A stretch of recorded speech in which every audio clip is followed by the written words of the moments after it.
میرے کزن کی شادی پر مجھے ایک نوجوان پسند آ گیا۔ کزن نے مجھے بتایا کہ یہ بہت مغرور قسم کا انسان ہے۔ کئی رشتہ دار لڑکیوں نے اسے اظہار محبت کرنا چاہی، مگر اس نے ان کو بنک کر رکھ دیا۔ اس لیے تم بھی اس کے بارے مت سوچنا۔ میں نے اپنی کزن سے شرط لگائی کہ میں اس کا غرور توڑ کے رہوں گی۔ میں نے اسے ایک چٹھی بھجوائی کہ آج رات مجھے فلاں جگہ ملو، ورنہ تمہیں بدنام کر دوں گی۔ اگلی رات جب میں اس مقام پر پہنچی تو یہ دیکھ کر میرے پیروں سے زمین نکل گئی کہ اس کے ہاتھ میرا نام مینو ہے، کیونکہ میں اپنا اصل نام ظاہر نہیں کرنا چاہتی۔ میرے والد صاحب زمینداری کرتے تھے اور مجھ سے بہت محبت کرتے تھے۔ ہم 3 بہنیں تھیں۔ ان دنوں ہم احمد پور شرقیہ کے قریب گاؤں میں رہا کرتے تھے۔ سردیاں شروع ہو رہی تھیں کہ صادق آباد سے میری پھوپھی کے بڑے بیٹے کی شادی کا دعوت نامہ آیا۔ یوں میں بھی اپنے ابو کے ساتھ جانے کے لیے تیار ہو گئی۔ مجھے خوشی ہو رہی تھی کہ اتنے عرصے بعد میں کسی رشتہ دار کے گھر شادی پر جا رہی ہوں۔ جب ہم ان کے گھر پہنچے تو کچھ مہمان آ چکے تھے۔ میری ہی ہم عمر پھوپھی ذات سگرا تھی، جس سے میں کافی عرصے بعد مل رہی تھی۔ میری اس کے ساتھ کافی دوستی تھی۔ اتنے عرصے بعد ملنے کے بعد بھی کچھ ہی دیر میں ہم پہلے ہی کی طرح ایک دوسرے سے گل مل گئیں۔ ہم لوگ مہندی سے ایک دن پہلے آئے تھے۔ گھر میں کافی مہمان تھے، چونکہ دیہات میں اکثر مہمان 2 3 دن حتیٰ کہ ایک ہفتہ بھی پہلے آ جاتے ہیں۔ شام کے وقت جب سب کو چائے وغیرہ دی جا رہی تھی، مرد ایک جگہ بیٹھے گپ شپ کر رہے تھے اور عورتیں بھی ساتھ کھانے پینے کا کام اور ساتھ گپ شپ میں مشغول تھیں۔ تبھی ان کے گھر ایک لڑکا آیا اور خاموشی سے مردوں میں بیٹھ گیا۔ یہ لڑکا سب میں نمایاں تھا۔ لمبا قد، گورا رنگ، تیکھے نکوش، پیشانی پر بال بکھرے سے، سفید کپڑوں میں مجھ کو وہ کوئی اور ہی جہان کی مخلوق لگ رہا تھا۔ وہ اتنا دلکش تھا کہ کسی کی بھی نظر اس پر ٹھہر سکتی تھی۔ میں کمرے میں چلی گئی جہاں اور کوئی نہ تھا، صرف سگرا ایک طرف مٹھائی کے ڈبے سے مٹھائی نکال کر پلیٹ میں ڈال رہی تھی۔ سگرا نے مجھے یوں چھپ کر مردوں کی محفل کی جانب جھانکتے دیکھا تو پیچھے سے آ کر مجھے کوہنی ماری اور پوچھنے لگی، کیا دیکھ رہی ہو؟ میں بھی سنبھل کر بیٹھ گئی۔ سگرا پلیٹ لے کر باہر چلی گئی۔ میں بھی اس کے پیچھے چل دی، لیکن بار بار اس جانب ضرور دیکھ لیتی تھی جہاں وہ بیٹھا ہوا تھا۔ میں نے سگرا کو ساتھ لیا اور پھر کمرے میں چلی آئی۔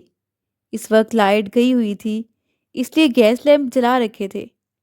میں نے اس سے پوچھا کہ یہ لڑکا کون ہے؟ وہ کہتی، اچھا وہ ہمارا دور کا رشتہ دار ہے۔ گویا وہ فوراً سمجھ گئی کہ میں کس کے بارے پوچھ رہی ہوں۔ پھر بولی، اسی گاؤں میں رہتا ہے، لیکن ہمارے یہاں مہینوں بعد آتا ہے۔ بڑا مغرور ہے، کچھ اور قسم کی چیز ہے یہ۔ پھر وہ مجھ سے پوچھنے لگی کہ تم کیوں پوچھ رہی ہو؟ میں نے کہا کہ ایسے ہی پوچھ رہی ہوں، کیونکہ اس طرح کے لڑکے ہمارے خاندان میں نہیں ہیں۔ اب بات تو شروع ہو ہی چکی تھی۔ میں نے سگرا سے پوچھ لیا کہ اس کا کیا نام ہے اور کیا کرتا ہے، کتنے بہن بھائی ہیں وغیرہ۔ تب وہ کہنے لگی، مینو، تم کیوں آخر اس میں اتنی دلچسپی لے رہی ہو؟ پھر وہ منہ بسوڑتے ہوئے بولی، میں تو خود دل ہی دل میں اسے چاہتی ہوں، لیکن اظہار نہیں کیا کیونکہ وہ بے حد مغرور قسم کا ہے۔ گاؤں کی 2 3 لڑکیوں نے اسے بات کرنا چاہی تو اس نے حقارت سے انہیں ایسا جواب دیا کہ پھر انہوں نے دوبارہ اسے بات کرنے کے بارے سوچنے کو بھی گناہ سمجھا۔ ان کی دل آزاری سے ڈر کر میری تو ہمت نہیں پڑی کہ اس سے مخاطب ہونے کی کوشش بھی کروں، کیونکہ اپنی عزت اپنے ہاتھ میں ہوتی ہے۔ اس نے کچھ اس انداز سے بات کی کہ مجھے اس پر ترس آ گیا۔ وہ کہنے لگی، اب تم کوشش بھی مت کرنا، یہ ہم جیسوں کے ہاتھ آنے والا نہیں۔ اس کی اس بات سے مجھے کچھ سبکی سی محسوس ہوئی اور میں نے کہا، اگر وہ بہت خوبصورت ہے تو میں بھی کسی سے کم نہیں۔ وہ ہنسنے لگی، اچھا تم دیکھ لو آزما کے، مگر ہاتھ کچھ نہیں آنے والا، بھلے تم مجھ سے شرط لگا لو۔ میں نے بھی کہہ دیا، تو ٹھیک ہے، لگی ہماری شرط، تم دیکھ لینا کہ میں اس کا کیا حال کرتی ہوں۔ اس کا غرور سارا دھرا کا دھرا رہ جائے گا۔ پھر وہ مجھے بتانے لگی کہ وہ شہر کی یونیورسٹی میں پڑھتا ہے، اس کے 7 بہنیں ہیں اور بھائی کوئی نہیں ہے، اس لیے ماں باپ کا بھی لاڈلا ہے۔ گاؤں میں ان کی کافی زمین وغیرہ ہے اور ہم سے حالات بہت زیادہ اچھے ہیں۔ اپنی اچھی صورت کے علاوہ اسے اس بات کا بھی غرور ہے۔ ابھی ہم باتیں کر ہی رہے تھے کہ پھوپھی نے اسے بلا لیا۔ وہ باہر نکلی تو وہ جا چکا تھا۔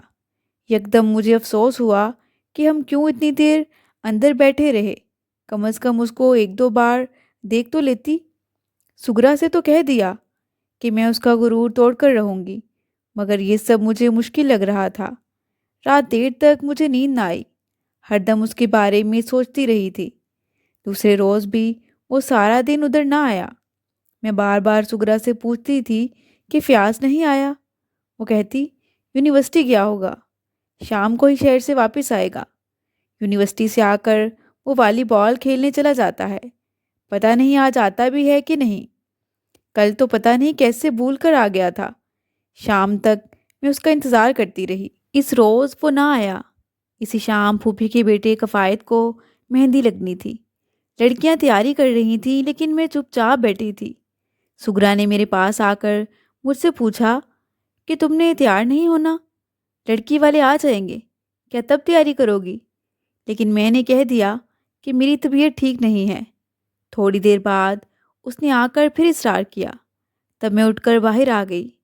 سب مہمانوں کو کھانا کھلایا جا رہا تھا کہ پھوپھا نے چھوٹے بیٹے بلال کو بلایا کہ جا کر فیاض کو بلا لاؤ، کچھ چیزیں لکھنی ہیں اور شہر سے لسٹ تیار کر کے لانی ہے۔ جیسے ہی پھوپھا کی آواز میں نے سنی، مجھ کو لگا جیسے بہار آ گئی ہو۔ جلدی جلدی جا کر منہ ہاتھ دھونے لگی اور تیاری کرنے لگی۔ اب میرے لیے ایک ایک سیکنڈ بڑی مشکل سے گزر رہا تھا۔ تھوڑی ہی دیر بعد بلال واپس آ گیا اور پھوپھا کو بتایا کہ وہ کچھ دوستوں کے ساتھ مصروف تھا، کہہ رہا ہے کہ ابھی آتا ہوں۔ جیسے جیسے وقت گزر رہا تھا میں بےتاب ہوئے جا رہی تھی، کبھی باہر جاتی اور کبھی اندر آ جاتی۔ تقریباً 1 گھنٹے تک وہ آیا اور سیدھا مردوں میں جا کر بیٹھ گیا، کیونکہ وہیں صلاح مشورہ ہو رہا تھا۔ میں بہانہ ڈھونڈنے لگی کہ کس طریقے سے میرا اس سے سامنا ہو تو کوئی بات ہو۔ اندر سے ڈر بھی رہی تھی کہ کہیں میری بے عزتی نہ کر دے۔ جب وہ فارغ ہو کر جانے لگا تو پھوپھا کے چھوٹے بیٹے شہروز نے اسے روک لیا کہ ایسے ہی جا رہے ہو، ابھی ٹھہرو، بھائی کو مہندی لگنے والی ہے۔ لیکن وہ جانے کے لیے اصرار کر رہا تھا کہ مجھے ضروری کام ہے۔ آخر شہروز نے اسے روک ہی لیا اور اندر زبردستی عورتوں میں بیٹھی اپنی امی یعنی پھوپھی کے پاس لے آیا کہ امی تمہیں بلا رہی ہے۔ وہ آہستہ آہستہ چلتا ہوا کمرے میں آ گیا۔ میں اس وقت باہر کھڑی تھی۔ جب پھوپھی نے فیاض کو دیکھا تو اٹھ کر گلے سے لگا لیا کہ بیٹا آتے ہو تو باہر سے ہی چلے جاتے ہو۔ وہ چپ کھڑا رہا اور مسکراتا رہا۔ پھوپھی نے اسے چارپائی پر بٹھایا اور خود کسی کام سے باہر نکل گئی۔ میں اب بالکل اس کے سامنے والی چارپائی پر بیٹھ گئی جہاں 2 اور بھی عورتیں بیٹھی تھیں۔ اس نے ایک نظر میری طرف دیکھا اور شہروز سے باتوں میں مشغول ہو گیا۔ اتنی دیر میں سگرا مہندی لے کر فیاض کے پاس آ گئی کہ میرے ہاتھ پر انگلش میں نام لکھ دو۔ پاس بیٹھی عورتیں بھی دلچسپی سے اس کی حوصلہ افزائی کرنے لگیں۔ اس نے ایک مہندی سے سگرا کے ہاتھ پر اس کا نام لکھ دیا۔ اتنے میں 2 اور لڑکیاں آ گئیں کہ ہمارا بھی نام لکھ دو۔ میں بھی جلدی سے اٹھی تاکہ اپنا نام لکھواؤں۔ شہروز نے جب دیکھا کہ اب لڑکیاں اس کو اٹھنے نہیں دیں گی تو اٹھ کر باہر چلا گیا۔ وہاں موجود تمام لڑکیاں باری باری نام لکھواتی رہیں۔ جب میری باری آئی تو کمرے میں 2-3 لڑکیاں رہ گئی تھیں۔ میں نے بھی ہاتھ آگے کر دیا تو اس نے میرا نام پوچھا۔ میں نے جان بوجھ کر مینو ہی نام بتایا۔ اس نے کہا اپنا اصل نام بتائیں۔ اس نے سب لڑکیوں کے نام لکھے لیکن ہاتھ کسی کا نہ پکڑا تھا۔ جب میرا نام لکھنے لگا تو میرا ہاتھ کانپ رہا تھا۔ اس نے میری طرف دیکھا اور ہنس پڑا، پھر کہا ڈر کیوں رہی ہو، نہ لکھواؤ اگر ڈرتی ہو تو۔ میں ہاتھ آگے کر کے چپ کھڑی رہی۔ اس نے میرا ہاتھ پکڑا اور کہا ادھر بیٹھ جاؤ، کہیں گر نہ جانا۔ تبھی میں جلدی سے پاس پڑی کرسی گھسیٹ کر اس پر بیٹھ گئی۔ اس نے میرا نام بہت سکون سے اور خوبصورتی کے ساتھ لکھا اور پھر کہا، اب جاؤ۔ میں نے آگے سے کہا، اتنی جلدی لکھ بھی دیا؟ وہ جواب دیے بغیر وہاں سے اٹھ کر چلا گیا۔ میں خوشی خوشی پھر رہی تھی کہ چلو میں نے فیاض سے بات تو کی۔ کچھ دیر تک لڑکی والے مہندی لے کر آ گئے اور زگرا نے کچھ لڑکیوں کو سکھا دیا کہ فیاض کو جانے مت دینا۔ وہ جیسے ہی کسی سے جان چھڑاتا کوئی دوسری لڑکی اسے گھیر لیتی اور میں اس کے چہرے کو بار بار تکتی جہاں کسی لڑکی کے لیے کسی قسم کے کوئی جذبات نہیں تھے۔ پھر لڑکیاں بیٹھ کر ڈھولکی پر گانے گانے لگیں۔ پھوپھی نے فیاض سے کہا کہ ابھی بیٹھے رہو، تم نے کون سا روز روز ان لڑکیوں سے گیت سننے ہیں؟ خوشی کا دن ہے، آج مان لو۔ اس کے گھر والے بھی آ گئے تھے، اس لیے وہ بیٹھا رہا۔ اس کی بہنیں بار بار بھائی کے پاس کچھ پوچھنے جاتی تھیں۔ سب لڑکیاں گیت گانے میں مصروف تھیں اور میں خاموشی سے سب سے آگے ذرا اس کے پاس والی سائڈ پر بیٹھی تھی۔ ایک دو بار بات بڑھانے کو میں نے اسے کہا بھی کہ آپ اپنی پسند کا گانا بتائیے۔ اس نے کوئی جواب نہ دیا۔ سب جانے لگے تو میں بھی اٹھ کھڑی ہوئی۔ فیاض باہر نکلا تو میں بھی چپکے سے اس سے آگے باہر گلی میں آ گئی۔ یہاں کافی اندھیرا تھا کیونکہ لائٹ نہیں تھی اور وہ اکیلا تھا۔ جب وہ میرے پاس سے گزرنے لگا تو میں نے اس کا ہاتھ پکڑ لیا اور کہا کہ ذرا میری بات سن لیں۔ پہلے تو وہ میری ہمت پر ششدر ہوا، پھر کچھ گھبرا گیا اور پھر غصے سے کہنے لگا، بے وقوف مت بنو، جاؤ اپنا کام کرو، اور تیزی تیزی سے قدم بڑھتا وہاں سے چلا گیا۔ دوسرے دن بارات آنی تھی۔ میں بے صبری سے اس کا انتظار کر رہی تھی مگر وہ نظر نہ آیا۔ میں پریشان پھرتی رہی، اسے نہ آنا تھا سو وہ نہ آیا۔ ولیمے والے دن وہ گھر کے اندر آیا تو میری طرف آنکھ اٹھا کر بھی نہ دیکھا۔ میں نے ہزارہا کوشش کی کہ اس سے بات کروں لیکن نہ کر سکی۔ شادی ختم ہو گئی تو ایک دن میں سگرا کے ساتھ ان کے گھر گئی۔ وہ گھر پر ہی تھا، ہم سے سلام کیا اور اپنے کمرے میں چلا گیا۔ میں ایک رکا اپنی مٹھی میں دبا کے لے گئی تھی کہ آج رات اگر نہ ملے تو میں آپ کو بدنام کر دوں گی یا پھر خود کو گولی مار لوں گی۔ موقع ملتے ہی یہ رکا میں نے اس کے کمرے میں کتابوں میں رکھ دیا۔ مجھے رکا رکھتے اس نے دیکھ لیا تھا اور شاید پھر میرے آنے کے بعد پڑھ لیا۔ اگلے دن میں خوب تیار ہو کر جو جگہ میں نے خط میں لکھی تھی مقررہ وقت پر وہاں آ گئی۔ راستے میں سوچ رہی تھی کہ پتہ نہیں وہ آئے گا بھی کہ نہیں۔ جب میں وہاں پہنچی تو یہ دیکھ کر میرے اوسان قطع ہو گئے کہ وہ اس جگہ بیٹھا پستول لوڈ کر رہا تھا۔ مجھے دیکھ کر اٹھا اور میرے پاس آ کر پستول میرے سر پر رکھ کر کہنے لگا کہ بتاؤ تم کیا چاہتی ہو ورنہ میں تم کو گولی مار دوں گا۔ اس کے تیور بپھرے دیکھ کر میں گھبرا گئی۔ بتاؤ آخر کیا پرابلم ہے تمہاری؟ کیا مسئلہ ہے تمہارے ساتھ بھائی؟ میں نے کچھ کانپتے ہوئے کہا کہ محبت کرتی ہوں آپ سے۔ وہ کہنے لگا، ارے واہ، کیا واقعی؟ میں نے ڈرتے ڈرتے کہا، ہاں۔ وہ کہنے لگا، پھر کیا میں آزما لوں؟ میں نے فوراً کہا، ہاں ہاں، میں ہر امتحان میں پوری اتروں گی۔ اس نے پستول کچھ میرے سر پر کر دی اور میرے اور پاس آ گیا۔ اب وہ میرے اتنے قریب آ گیا کہ سرد رات میں اس کی گرم گرم سانسیں بھی محسوس کر رہی تھی۔ اب میں ڈر کے مارے جلدی سے نیچے بیٹھ گئی۔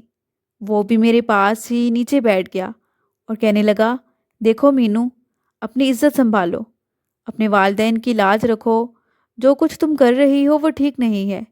میں نے کہا، فیاض ہم نے صبح چلے جانا ہے اور پھر پتہ نہیں کب آنا ہو۔ میں نے اپنی سہیلی سے ایک شرط لگائی کہ تمہیں جھکا کر دکھاؤں گی۔ اسی شرط کی تم لاج رکھ لو اور میرے ساتھ دو بول محبت کے بول دو گے تو تمہارا کیا جائے گا؟ میں جو پہلے ہی ڈری ہوئی تھی ایسا کہتے کہتے رو دی۔ اس نے میرا منہ اپنے ہاتھ سے اوپر کیا اور آنسو صاف کیے اور پھر کہنے لگا، تم سے اگر میں کچھ کہہ بھی دوں تو کیا ہوگا؟ چند دن میں یہ جذبات تمہارے ختم ہو جائیں گے اور تم سب بھول جاؤ گی۔ لیکن میں نے اس کے آگے ہاتھ جوڑ دیے۔ اس نے پستول ایک طرف رکھ دیا۔ کچھ دیر تک ہم بیٹھے باتیں کرتے رہے۔ دوسرے دن ہم نے واپس جانا تھا، لیکن میرا دل چاہتا تھا کہ میں ابھی نہ جاؤں۔ میں نے اس کا ایڈریس لیا کہ تمہیں خط لکھوں گی۔ وہ میرے کزن کے ساتھ ہمیں بس اسٹاپ تک چھوڑنے آیا۔ میں خوش تھی اور اداس بھی تھی۔ کافی عرصہ ہماری خط و کتابت ہوتی رہی، لیکن سگرا کو میں نے نہ بتایا، حالانکہ اس سے شرط باندھ کر میں نے یہ سب کچھ کیا تھا۔ ایک روز اچانک سگرا کے پیٹ میں درد ہوا۔ ڈاکٹر کو دکھایا گیا تو اس نے رسولی بتائی اور آپریشن کے لیے کہا۔ پھوپھی نے میرے والد کو بلوانے کو فیاض کو بھیجا۔ جب وہ ہمارے گھر آیا تو جی چاہا تھا کہ بھاگ کر اس کے گلے لگ جاؤں، لیکن ایسا نہ کر سکی۔ وہ رات ہمارے پاس رہا۔ ابو جی دوسرے کمرے میں سوئے۔ رات کو میں اٹھ کر اس کے پاس چلی گئی۔ ساری رات ہم نے باتیں کرتے جا کر گزار دی۔ دوسرے روز وہ والد صاحب کو ساتھ لے گیا۔ وہ وہاں کچھ دن رہے۔ سگرا کا آپریشن ہوا۔ پتہ چلا کہ اسے کینسر ہے۔ کچھ دن بعد وہ دوبارہ والد صاحب کو لینے آیا۔ پھوپھی نے ہی اسے بھیجا تھا، کیونکہ سگرا کی حالت بہت زیادہ خراب ہو گئی تھی۔ اگلے روز الیکشن تھے، اس لیے ٹرانسپورٹ بند تھی۔ وہ نہ جا سکے۔ اس رات بھی ہم نے خوب باتیں کی۔ میں نے کہا کہ اگر میں تم کو اچھی لگتی ہوں تو میرا رشتہ مانگو۔ وہ چپ رہا۔ سگرا کچھ دن ہسپتال میں رہی اور زندگی نے اس کا ساتھ نہ دیا۔ وہ بیچاری اس دنیا کو چھوڑ کر چلی گئی، لیکن اب میں کس کو بتاتی کہ وہی مغرور لڑکا میرا حاصل زندگی بن چکا ہے۔ فیاض کی اب جاب ہو چکی تھی۔ وہ کسی اور شہر میں تھا جس کا ایڈریس میرے پاس نہ تھا، اور وہ خود بھی مجھے خط نہ لکھ رہا تھا۔ میرے لیے کافی رشتے آ رہے تھے، مگر میں انکار کیے جاتی۔ دوسری طرف فیاض سے میرا کوئی رابطہ نہ ہو رہا تھا۔ اس نے بھی پھر رابطہ نہ کیا، یہاں تک کہ میرے والدین نے میرے لیے ایک رشتہ پسند کر لیا۔ اب میں بھی مجبور ہو چکی تھی کہ آخر کتنے رشتوں سے انکار کروں۔ یوں میری شادی لیاقت پور میں کر دی گئی۔ میرا شوہر بہت اچھا انسان تھا، مجھے دل و جان سے چاہتا تھا، مگر میں شادی کے بعد بھی فیاض کو نہ بلا سکی۔ ہر وقت اسے یاد کرتی رہتی تھی۔ اتفاقاً ہم صادق آباد ایک شادی پر گئے تو فیاض بھی وہاں آیا ہوا تھا۔ میں اسے ملنا چاہتی تھی۔ مجھے وہ نظر آ گیا۔ وہ پہلے سے کچھ زیادہ سنجیدہ لگ رہا تھا۔ میں نے ایک عورت سے پوچھا کہ فیاض اب کیا کر رہا ہے، شادی ہو گئی یا نہیں؟ اس نے بتایا کہ شادی نہیں ہوئی، اور سنا ہے شاید کسی کمپنی میں ملازمت کر رہا ہے۔ آخر موقع نکال کر میں اس سے ملی تو وہ ناراض ہونے لگا کہ تم نے میرا انتظار نہ کیا۔ میں نے کہا کہ میں مجبور تھی، میرے گھر والوں نے میری شادی کر دی۔ میں نے تمہارا اتنا انتظار کیا، اور آخر تم نے رشتہ کیوں نہ مانگا؟ اس نے کہا اس وقت میں زیر تعلیم تھا، شادی کیسے کر سکتا تھا؟ اب میں اپنے پاؤں پر کھڑا ہوں، لیکن اب تمہیں اپنا نہیں سکتا کیونکہ تم شادی شدہ ہو۔ میں نے کہا میں ابھی بھی تم سے محبت کرتی ہوں، میں اپنے شوہر کے ساتھ بالکل خوش نہیں ہوں۔ پھر میں نے پوچھا کیا اگر میری شادی نہ ہوئی ہوتی تو تم مجھے قبول کر لیتے؟ وہ کہنے لگا ہاں کیوں نہیں، تم نے ہی میرا انتظار نہ کیا۔ شادی ختم ہوئی اور ہم گھر لوٹ آئے۔ ابھی میری شادی کو 1 سال بھی نہ ہوا تھا کہ مجھ پر پھر سے فیاض کی محبت سوار ہوگی، اور ہر لمحہ اس کی یاد ستانے لگی۔ شوہر مجھے خوش رکھنے کی ہر ممکن کوشش کرتا تھا، مگر مجھے وہ ایک آنکھ نہ باتا۔ میں نے روز اپنے خاوند سے جھگڑنا شروع کر دیا۔ پہلے وہ مجھے سمجھاتا رہا، مگر میں اب جان بوجھ کر ایسی حرکتیں کرتی کہ اسے غصہ آئے۔ سارا دن اپنے کمرے میں بیٹھی رہتی۔ وہ شام کو گھر آ کر کھانا مانگتا تو اسے کہتی جا کر خود کھا لو، مجھے تنگ نہیں کرو۔ ایک دن تنگ آ کر ہمیں خوب جھگڑا ہوا۔ اس نے مجھے تھپڑ مار دیا کہ آخر تم چاہتی کیا ہو؟ میں ناراض ہو کر اپنے والدین کے پاس چلی گئی۔ پھر میرے سسرال والے منتیں کرتے رہے، لیکن میں نہ مانی۔ میں نے کہا بس طلاق لینی ہے۔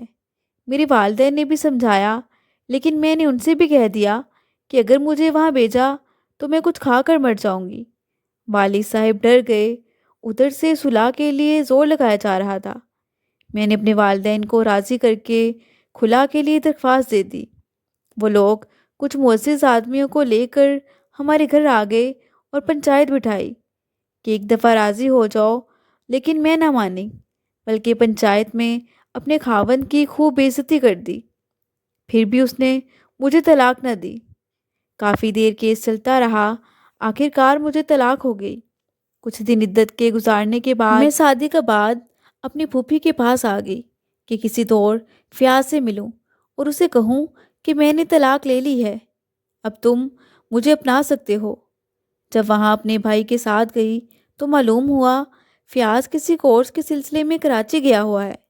بڑی مشکل سے میں نے اس کا پتہ لیا اور خط لکھا کہ میں نے تمہاری خاطر اتنا بڑا قدم اٹھایا ہے، اب مجھے اپنا لو۔ اس کی طرف سے کوئی جواب نہ آیا۔ میں واپس اپنے والدین کے گھر آ گئی۔ اب میری ماں بیمار رہنے لگی۔ 2 ماہ بعد ایک دن میں ہمسائی کے پاس کپڑے سلائی کے لیے دینے گئی تھی کہ ایک بچے نے آ کر مجھے اطلاع دی کہ آپ کے گھر کوئی مہمان آیا ہے۔ میں گھر گئی تو دیکھا کہ فیاض باہر صحن میں بیٹھا تھا۔ میں اچانک اسے دیکھ کر ششدر رہ گئی۔ اپنی آنکھوں پر یقین نہ آ رہا تھا۔ میری ماں بیمار تھی، چارپائی پر لیٹی تھی، وہ ایک کرسی پر بیٹھا تھا۔ اس نے رات ہمارے گھر گزاری اور رات کو جب سب سو گئے تو میں چپکے سے اس کے کمرے میں چلی گئی جہاں اس کے لیے بستر لگایا گیا تھا۔ میں نے اسے کہا کہ اب تو میں اتنا بڑا قدم اٹھا چکی ہوں، اب تو مجھے اپنا لو۔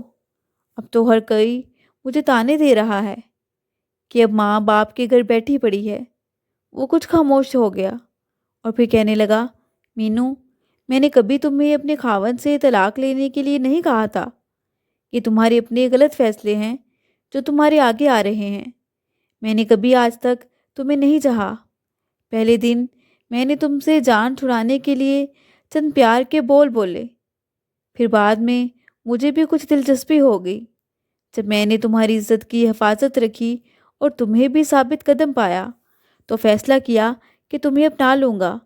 پھر تمہاری شادی ہو گئی اور میں تمہیں بھول گیا۔ اب تم نے طلاق لے لی ہے اور تمہیں کبھی بھی میرے گھر والے قبول نہیں کریں گے، اس لیے اب ہمارے لیے بہتر یہی ہے کہ تم مجھے بھول جاؤ، کہیں اور شادی کر لو۔ میں اس کی باتیں سن کر ایک جگہ بت بنی بیٹھی تھی۔ بولنے کے لیے الفاظ نہ رہے تھے۔ وہ صبح ہوتے ہی چلا گیا، لیکن میں دکھوں کے اندھیرے میں ڈوبتی چلی گئی کہ جس کے لیے میں نے یہ قدم اٹھایا وہی مجھے بیچ دریا میں ڈوبتے چھوڑ گیا۔ اس کے باوجود مجھے ہر لمحہ اس کی یاد آتی ہے، حالانکہ اس واقعے کو 8 سال بیت چکے ہیں۔ دل ایک بار جب کسی کا ہو جائے تو کسی اور کا پھر اس پر اختیار نہیں رہتا۔ اب بھی اسی کے خواب دیکھتی ہوں، شاید میرے جذبے کی سچائی اسے بدل دے۔ اب میں اس زندگی سے بیزار ہوں۔ عزیز و اقارب تانے دیتے ہیں، سوچتی ہوں کہ یہ میں نے کیا کیا، اپنے جذباتی فیصلوں پر اپنی زندگی کو دکھوں کا گھر بنا لیا۔ آج اگر سگرا زندہ ہوتی تو اسے بتاتی کہ میں آج کس طرح زندہ ہوں، کہ جس کو کوئی قبول کرنے پر تیار نہیں اور وہ بے وفا خوش و خرم زندگی گزار رہا ہے۔ کسی سے شرط باندھ کر خود اپنی زندگی خراب کرنے کے بعد عقل آئی کہ کیا حاصل ہوا، بغیر سوچے سمجھے طلاق لے لی، آخر کیا پایا؟ کسی کی اچھی ظاہری شکل و صورت پر مر مٹنا ہی میری غلطی بن گئی۔ ضروری نہیں کہ اچھی شکل والا اچھے دل کا بھی مالک ہو۔ جب لڑکی کی شادی ہو جائے تو اس کو اپنا ماضی فراموش کر دینا چاہیے، کیونکہ جو لڑکی ماضی کی یادوں کو ساتھ لے کر شوہر کے گھر جاتی ہے وہ اپنا سکون یادوں کے سائے سے نہیں بچا پاتی۔ میں نے ابھی تک شادی نہیں کی، اب احساس ہوتا ہے کہ شوہر اچھا ہو تو اس کو کسی صورت نہیں کھونا چاہیے، کیونکہ عورت کی زندگی میں دکھ سکھ کا ساتھی اس کا شوہر ہی ہوتا ہے۔ مزید دلچسپ سچی کہانیوں کے لیے چینل کو سبسکرائب کریں۔